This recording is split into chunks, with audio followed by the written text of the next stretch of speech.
Sarah, a 65-year-old woman, lived a quiet life by the sea. Every morning, she fed the seagulls outside her cozy cottage. Her days were peaceful but a little lonely, filled with simple routines. One morning, the postman delivered an unusual letter. It was old, yellowed, and torn, dated 40 years ago. Inside her living room, sunlight filtered through the windows. Sarah's hands trembled as she saw the name, Michael. Her heart pounded. Then she heard Michael's voice in her mind, a voice from long ago. "My dearest Sarah, if you're reading this, then I was never able to make it to you. But please know that I never abandoned you." The letter explained that Michael was forced to run away because he found out about her brother's involvement in a crime group. Sarah dropped the letter, completely shocked. Her whole past felt shattered. The truth hit Sarah hard. Clutching the crumpled letter, she went to see her older brother. He was sick and weak in bed, but his eyes were still cold and defiant. "Did you do this? Did you make him run?" Sarah cried, her voice breaking. He admitted it without emotion. "Michael knew too much. I had to protect our family. You would have been fine without him." Sarah slapped him, tears streaming down her face. But her brother showed no sorrow, only a hard, unfeeling look that sickened her. Determined to find more answers, Sarah went to the quiet local library. Under the old yellow lights, she frantically looked through old town records. An elderly librarian noticed her and remembered Michael. "He came back years ago," the librarian said.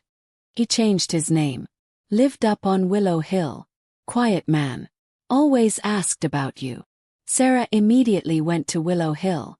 She found an old, abandoned cottage surrounded by wildflowers, overlooking the sea. Inside, dust filled the air, but she found hidden treasures. Sketches of her younger self, so full of life.